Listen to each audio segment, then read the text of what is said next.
Este é o SupraCast, o seu podcast de cardiologia do interior de São Paulo para o mundo.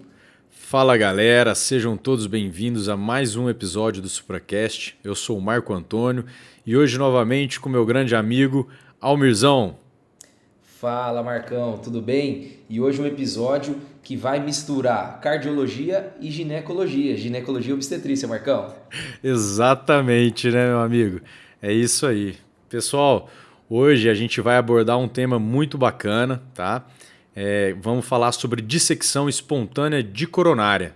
Capcioso esse tema, né, não, Almir?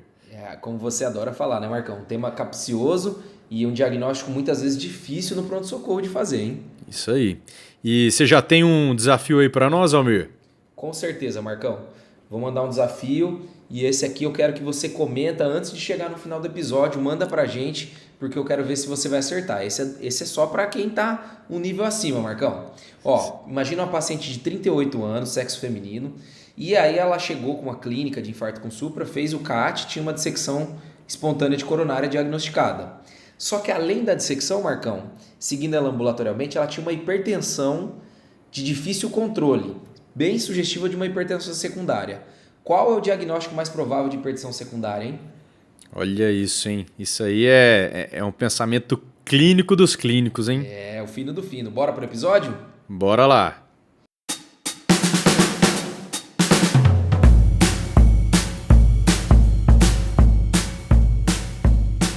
Marcão, então falando um pouco, né, da dissecção espontânea de coronária, por que falar disso, né, num episódio, né? Basicamente, cara, é uma doença muito importante, principalmente nas mulheres, Marcão, e nas mulheres de meia idade. Então, a entidade de dissecção de coronária espontânea, ela é mais ou menos 4% das síndromes coronarianas agudas, então não é um número desprezível. E quando a gente fala de mulheres com menos de 50 anos, Marco, cerca de 35% das síndromes coronarianas são por dissecção coronária espontânea. Então já vale a pena marcar aqui que mulher jovem infartando tem que acender uma luzinha de que pode ser uma dissecção coronária espontânea. A média de idade dessas pacientes é em torno de 44 a 53 anos, né, Marco? Com certeza. Tem que pensar nesse diagnóstico, né? Uhum. E assim, como é que funciona isso, né? Como é que quais são os principais fatores de risco, né? É uma doença, uma entidade multifatorial. A gente tem que entender que está correlacionado então com uma questão inflamatória sistêmica, então doenças aí como lúpus, doença celíaca, poliarterite nodosa estão correlacionadas, fatores hormonais, né? Então por isso ali uma mulher de meia idade que está naquele período do climatério, né? No período perimenopausa, tem a ver então com aquele desbalanço hormonal dessa época da vida das mulheres. Tem correlação aí com arteriopatias, né? Ehlers-Danlos, síndrome de Marfan e algumas mutações genéticas também. Então, todo esse contexto envolve essa doença, né?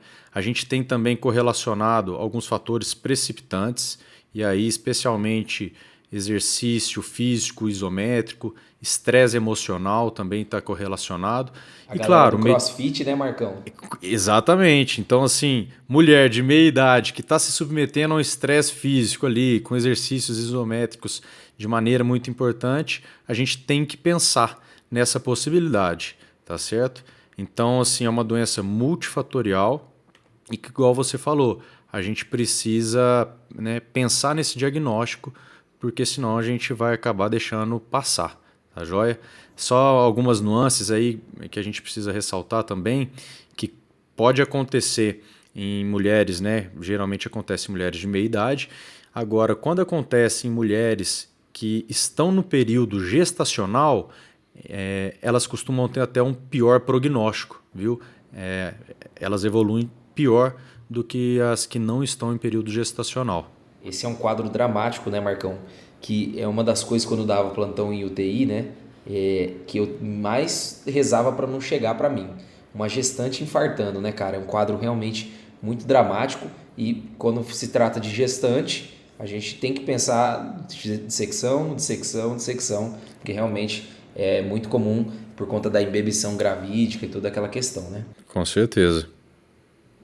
Bom, Marcão, e falando um pouco de por que ocorre a dissecção espontânea de coronárias. A gente não sabe muito bem, né? Como você mesmo falou, é multifatorial, está associado a doenças do colágeno, fatores hormonais, mas o fato é que existem duas teorias de como se origina essa dissecção.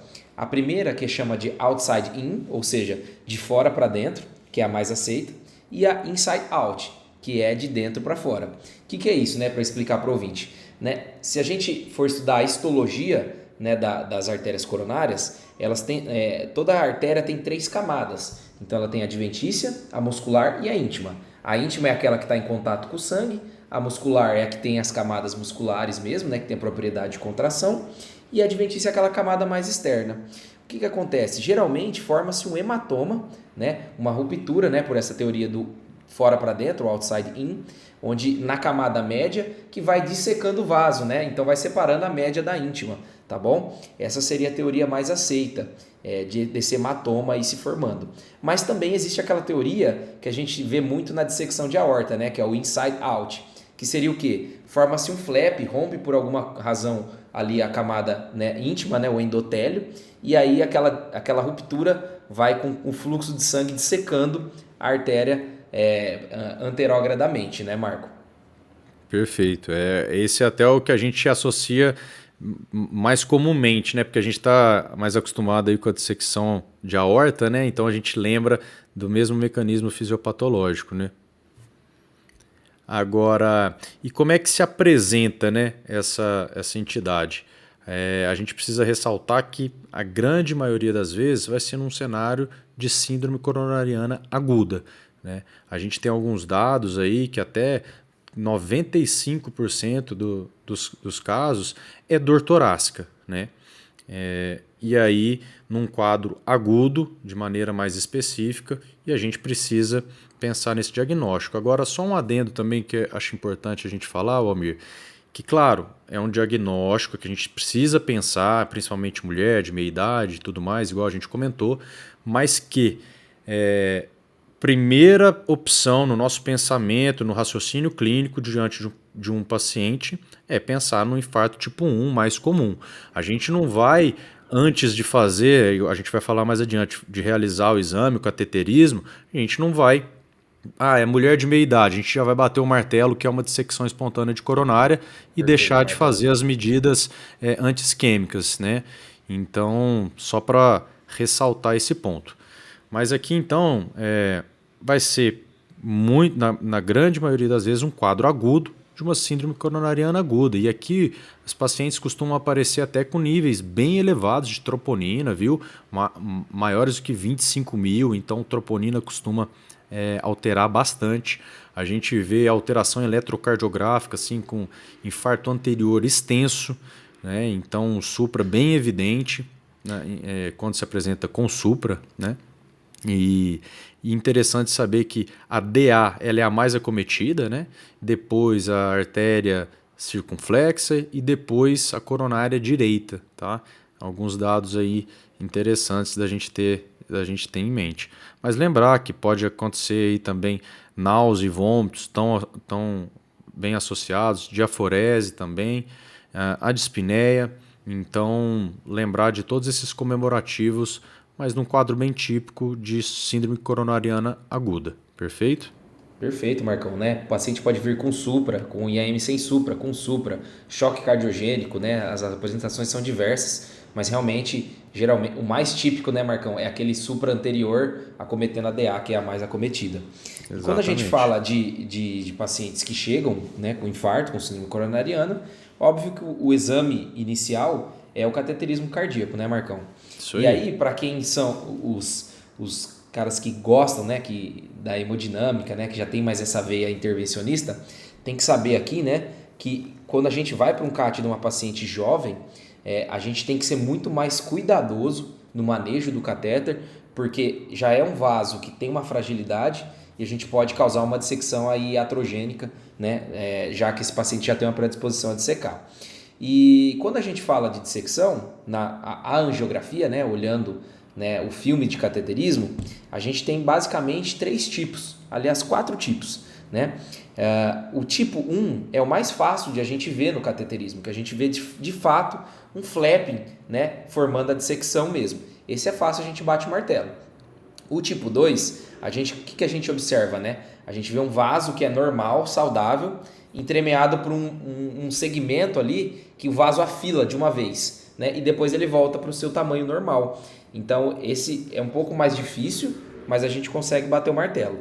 O tipo 3 parece uma placa aterosclerótica. É um afilamento bem focal, então fica quase que, eu diria, impossível, né, falar que é uma dissecção espontânea sem a imagem intravascular. E o tipo 4, que é a oclusão total. Então você pode pegar um vaso totalmente fechado. Aí não tem como você saber que é dissecção, né? Porque pode ser um trombo, pode ser uma placa que instabilizou. Aí realmente você vai ter que reperfundir esse vaso, muitas vezes, né, com um certo risco. A gente vai falar um pouco mais sobre isso mais à frente. Então veja a dificuldade, né, que muitas vezes esse diagnóstico tem pelo fato de a angiografia, né, o cateterismo, a cine normal, ser um pouco limitada. Mas aí a gente tem a imagem intravascular para refinar isso aí, né, Marcão? Exatamente, porque igual você falou, principalmente eu diria ali, né, no tipo 3, que pode ser muito confundido ali com uma lesão focal, a gente não consegue bater o martelo apenas sobre a luminografia, né? Não dá para a gente diferenciar realmente. Uhum. E aí vem, né, e cada vez mais disponível aí na prática clínica, a gente precisa lançar a mão da imagem intravascular. E aí temos o OCT, né, que é a tomografia de coerência óptica, e o IVUS, que é o ultrassom intracoronário. A gente encontra alguns autores defendendo mais a utilização de uma tecnologia, outros defendendo mais a outra tecnologia. O fato é que a gente precisa lançar a mão delas, né, o que a gente tiver disponível.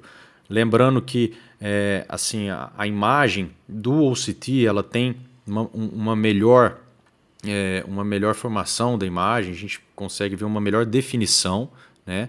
Agora, por outro lado, o IVUS a gente vê um pouco com mais profundidade, né? A gente vê até as camadas mais, até adventícia, por assim, né, do vaso, só que igual você bem comentou ali na fisiopatologia, aqui o que vai interessar mais vai ser ali a camada a íntima, né? Então a gente talvez não precise tão para camadas mais profundas, né? Então acho que talvez o OCT, se a gente tiver ele disponível, seja um pouco melhor do que o IVUS. Mas aí depende da curva do profissional que for utilizar, qual que ele se relaciona melhor, tem mais experiência, enfim, são algumas variáveis. O interessante frisar é que a gente precisa utilizar imagem intravascular, perfeito? Perfeito, Marcão. Eu acho que na dissecção espontânea, o OCT, né, ou a tomografia de coerência óptica, é a menina dos olhos, né? A gente consegue ver com uma alta resolução aquele hematoma. Às vezes no ultrassom a gente vai ficar em dúvida. E a imagem é tão importante aqui porque o que a gente pode estar deixando passar? A gente comprar um diagnóstico de dissecção espontânea e ser uma placa aterosclerótica instável, né? Exatamente. Pode acontecer, e pode ser o inverso, né? Você comprar o diagnóstico de uma placa aterosclerótica e ser uma dissecção. Então, cada vez mais, né, com a disponibilidade aumentando, a gente deveria sim lançar sempre mão da imagem intravascular.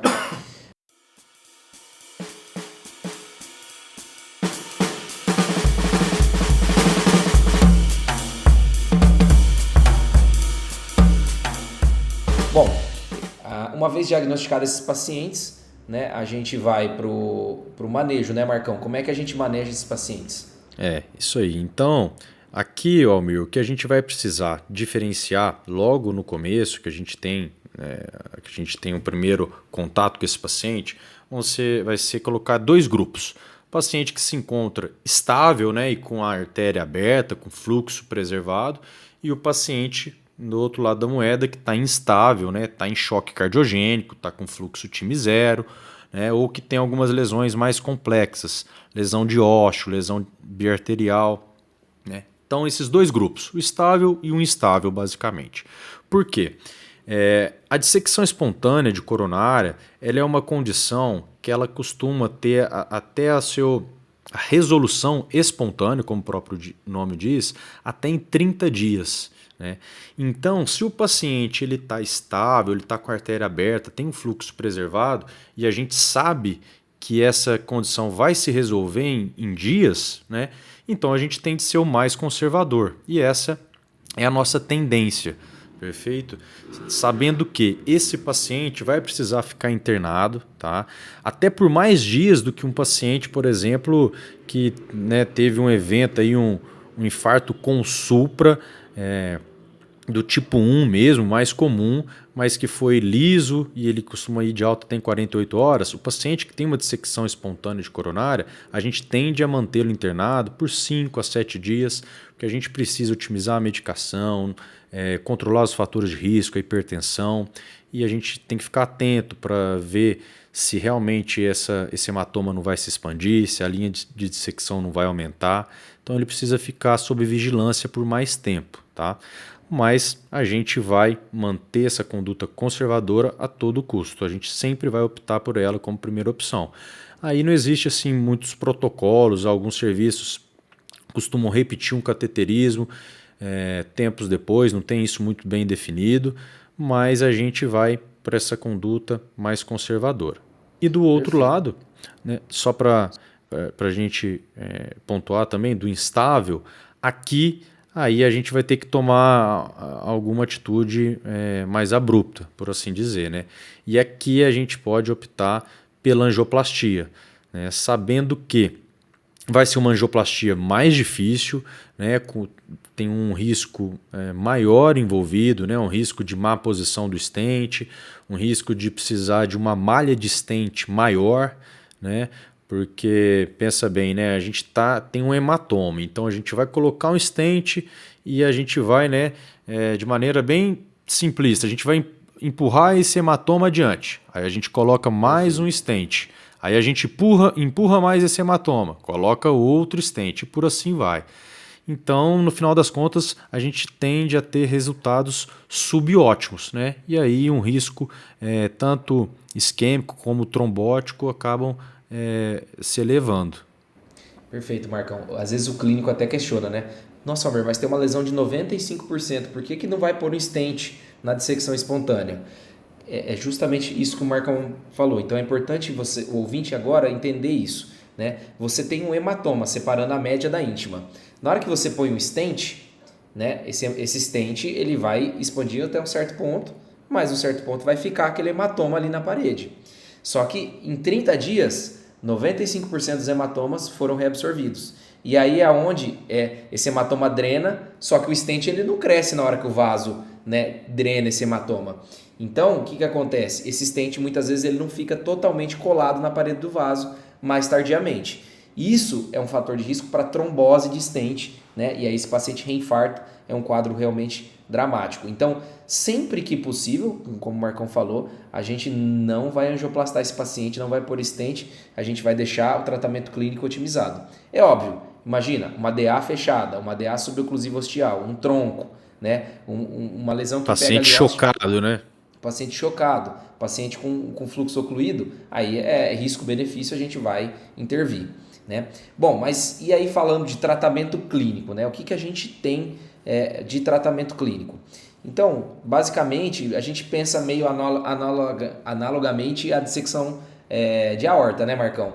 A gente vai dar beta-bloqueador, né? Deixar essa frequência bem controlada. A gente vai controlar a pressão. E aqui os IECAs foram os mais testados, né? Junto aos BRAs. Então, são medicamentos que têm um impacto, né, em sobrevida. Então, a gente poderia lançar mão. Lembrando que aqui os dados, né, são de estudos observacionais, né? E aí tem uma outra questão, né, que é a dupla antiagregação plaquetária, né? Que ao contrário da placa aterosclerótica clássica, aqui o que a gente tem de evidência é de deixar monoterapia, né, com AS. Alguns autores até advogam deixar sem antiagregante, já que é uma dissecção, tem um hematoma, essa dissecção pode aumentar. Então, mais uma vez, a importância da imagem intravascular, de a gente bater o martelo e falar, olha, é dissecção mesmo, para eu tirar, né, essa dupla antiagregação com segurança e garantir que o meu paciente tenha menos recidiva, né? Já que se a gente deixar a dupla antiagregação, parece ter um pouco mais de recidiva. Outros detalhes que podem surgir na dúvida, né? Estatina. Se a gente tem certeza que é dissecção espontânea, a gente não indica pela dissecção, só se o paciente tiver algum outro fator de risco que indica a estatina, né? E a gente deve evitar anticoagulação plena também nesses casos, pela mesma razão que a dupla antiagregação. Esqueci alguma coisa, Marcão? Não, é isso aí, né? É só lembrar, será que a gente faria um anticoagulante ali numa dissecção, né, de aorta, um paciente que tem um flap na camada íntima de um vaso? Então a gente tem que correlacionar, lembrar da fisiopatologia, né? Então, mas realmente aqui a gente tem que pensar muito e defender a utilização da imagem intravascular para a gente ter segurança de lançar mão ou não dessas medicações, né, tendo em vista a doença de base, né? Ô Marcão, e agora sim, a gente diagnosticou uma dissecção espontânea num paciente, né? Vamos supor, a gente acabou de pegar esse paciente e viu. Aí é o seguinte, parece, né, que a dissecção espontânea é só a ponta do iceberg, né, cara?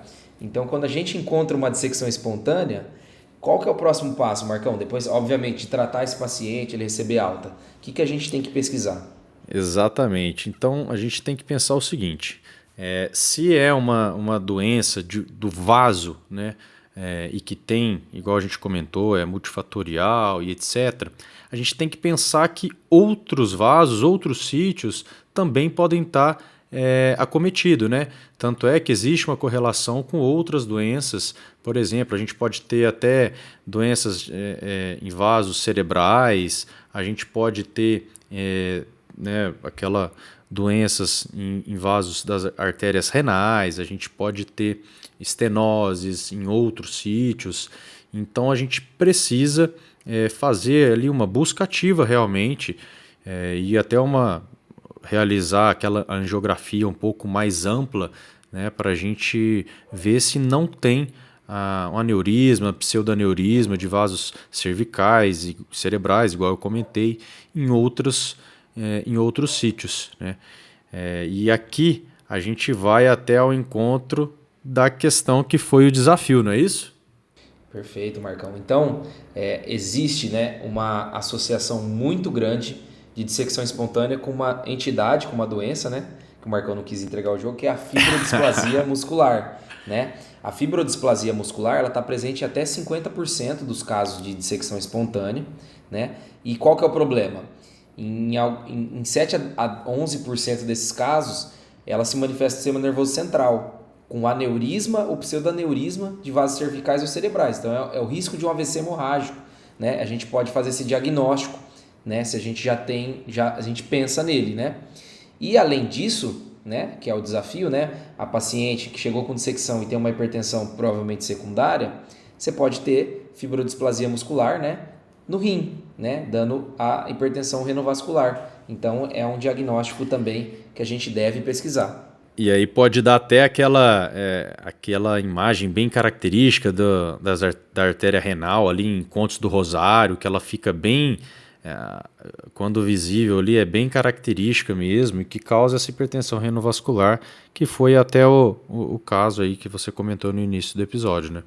Maravilha, Marcão. Então, só para o ouvinte marcar, chegou um paciente, né, que internou, foi uma dissecção espontânea, o que eu tenho que fazer no segmento? Pelo menos uma vez na vida esse paciente tem que fazer uma arteriografia não invasiva, né? Pode ser uma angio-CT ou angio-ressonância de crânio e pelve, né? Abdômen também, para pesquisar fibrodisplasia muscular. Pelo menos ela precisa estudar os vasos, não é isso? Exatamente, pelo menos no sítio cerebral e no sítio renal, né? Tem outros lugares que a fibrodisplasia se manifesta, membros inferiores, etc. Mas esses são os mais graves que a gente não pode deixar passar, né, Marcão? Show de bola. E aí, Marcão, vamos para aquele momento tão esperado? Isso aí, partiu o bate-bola. Bora pro bate-bola, então.